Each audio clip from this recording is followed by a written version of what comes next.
కేసీఆర్ కూతురే, ఆమె బయటకు వచ్చి బీసీ నినాదం తీసుకున్నారు, బీసీల పార్టీ అంటున్నారు. ఎలా ఉండబోతుంది అంటే బీసీ బీసీలు రాజకీయ నినాదం కోసం వాడుకునేటువంటి విధంగా మాట్లాడితే దాన్ని ఎవరు కూడా క్షమించారు. ఆ తల్లి 10 సంవత్సరాలు అధికారంలో ఉంది. నిజామాబాద్ పార్లమెంటు పరిస్థితి మాకు తెలుసు. కాబట్టి ఇప్పుడు పదవి పోయిన తర్వాత వచ్చి పోయి జ్యోతిబా పూలే విగ్రహం కట్టకాడికి పోయి చూచడో లేకపోతే ఇంకేదో ధర్నా కాడు చేసుడో ఈ ముసలి కన్నీరులాగా ఇటువంటివన్నీ ప్రజలు ఎవరు విశ్వసించారు. అధికారంలో ఉన్నప్పుడు బీసీల గురించి ఒక్క నిమిషం కూడా ప్రస్తావించని మీరు ఇలా నేనేదో బీసీల కోసం కొట్లాడుతున్న ఓట్ బ్యాంక్ రాజకీయం చేస్తే బేసిక్గా బీసీలు కూడా కొంత చైతన్యవంతమైంది అర్థం చేసుకుంటారు.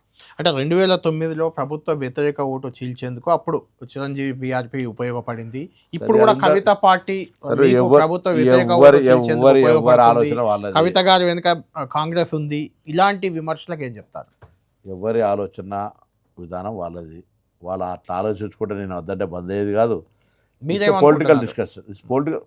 నా పార్టీకి నా వ్యతిరేక ఓటు ఇంకోటో చీల్చడానికి రావాలి. ఇవన్నీ 36 నెలల తర్వాత కదా. ఇప్పటి నుంచే గ్రౌండ్ ప్రిపేర్ చేస్తారు. వాళ్ళే సోలే కొడుకు పేరు సోమలింగం, వానికి ఏది కట్టాలి, బట్టలు ఏ రంగు కొనాలి అని చర్చ ఎందుకు? రైట్, ఫైనల్ క్వశ్చన్, ఇది మీ రిలేటెడ్ క్వశ్చన్ కూడా. బీసీలకు 42% రిజర్వేషన్ మీ మేనిఫెస్టోలో పెట్టారు. అది చేయడానికి కొంత కృషి కూడా చేశారు, అసెంబ్లీలో చర్చించారు, బిల్లు కేంద్రానికి పంపించారు, రాష్ట్రపతి దగ్గర పెండింగ్ ఉంది.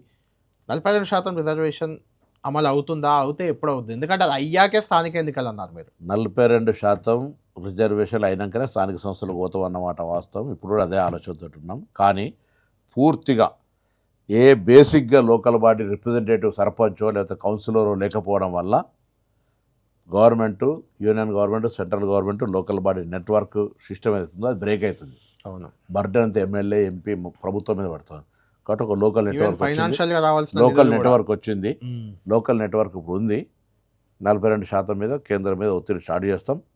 పంచాయతీరాజ్ ఎన్నికలకు 42% ధర పోవడానికి వీఆర్ ప్లానింగ్. ఎంపీటీసీ జెడ్పీటీసీ 100% రావాలి.